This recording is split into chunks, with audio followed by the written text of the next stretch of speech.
Hello everyone, my name's David Edgar. I'm the host of Heart and Hand, the Rangers podcast, and I'm joining you tonight after Rangers made it through to the quarter-finals of the Europa League. Although we went down 2-1 to Red Star Belgrade in Belgrade, it was enough to give us a 4-2 victory over them. So in the end it was quite comfortable, right? Didn't you feel like that for long spells of it? Rangers went in with the same team that played last week against Belgrade at Ibrox and got that famous 3-0 victory, and actually started quite well tonight. But first corner we conceded, and it was an awful goal to give away. The ball comes in and Alfie misses it, and even though we've got 5 defenders around him, he's got time, the Belgrade forward, to take a touch and then lash it past Alan McGregor.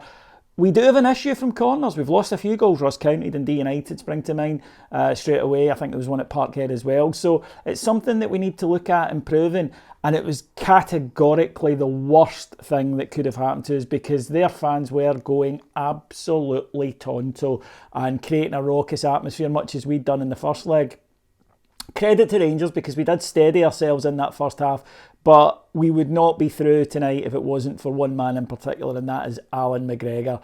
I've been critical of Alan McGregor at times this season. I think a lot of us had, but cometh the hour, cometh the man, and yet again, when we really needed it, he was there, and he made 2 outstanding stops in that first half, because I think it was imperative that we got in at half-time, no more than one down. The second one in particular is just genuinely top class. It's his angles as well as a great save. Now, he still needs to make the great save, but if he's not exactly where he is, then he doesn't have the angle to make that stop, and he kept us in it. I think this tie was won and lost in the 10 minutes either side of half-time. They really pushed on both of those occasions, Red Star Belgrade, to get the second that might have turned the game in their favour. I certainly have to hold my hands up and say that I felt at that point the next goal, whoever got it, would probably be the winner. And Rangers were frustrating tonight, because I think we got caught slightly between two stools of, do we go and attack, do we sit back? Then we lost the early goal. We did recover well enough to take some of the sting out of the tie, and it really was their really big gamble either side of half-time to get back into it.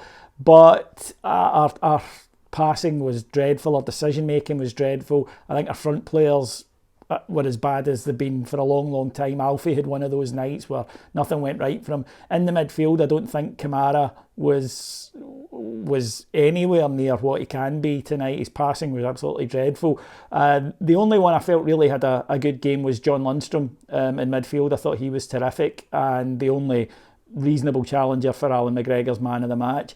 Into the second half, and it started badly. They were flashing balls across, McGregor's making more saves, but then almost out of nowhere, Glenn Kamara makes up for a bad performance by somehow slipping the ball through to Ryan Kent just inside the Belgrade half, and he's got a lot to do, but he does it. Head down, pace, intelligence, gets himself into the box. Alfie makes a great run that takes a defender away from him. That allows Ryan Kent to have the shot. It deflects off the Red Star Belgrade defender up and over the goalkeeper.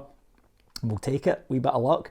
But you just sensed at that point that although Red Star continued to push, they didn't believe that they were going to turn it round. And I think that after that, Rangers were in a really strong position. Red Star would get the win on the night. A penalty in the last minute probably was a penalty. At first I thought sympathy vote, but Glenn Kamara does trod on the guy's foot.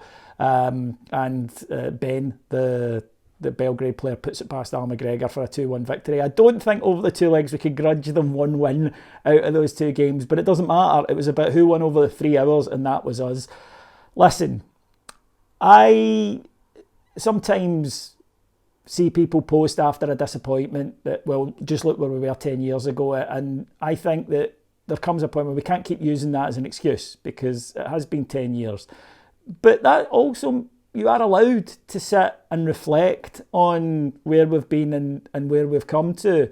We are now the champions of Scotland, and we're going to go hell for leather to retain our title. And we are into the last 8, the quarter-final stage of the Europa League. And when you think where we were in April 2012 compared to the kind of April 2022 we're going to have, I think you're allowed to take a moment and take a quiet satisfaction from it. April's got to be mental. April is going to be absolutely wonderful. We've got this. We've got big cup ties, semi-final against Celtic. We've got 2 other Old Firm matches. It's going to be absolutely wonderful. And this is what you live for as a football fan. It's not good for your ticker, But as a Rangers fan, these are the nights you want to be around for. I can't wait, and I'm sure you're exactly the same, folks. So, yeah, I'm not going to stand here and tell you we played well tonight, because we absolutely didn't, but we did enough. We did the job, and I would far rather be sitting here saying, it wasn't our best performance, but we're through, than telling you how wonderful and unlucky we were tonight. So Rangers march on in Europe, and it's quite a good job we do, really, because do you know that the last time Celtic won a European two-legged tie after Christmas was 2003? So don't worry about it, boys. We'll sort that coefficient thing for Scottish football. Rangers, once again, we are Scottish football, and we proved it. Can't wait for the draw. Can't wait to talk to you again on Sunday after we take on Dundee. Thank you very much, everyone, for listening. You have a wonderful, wonderful weekend. Bye-bye, everyone. Bye.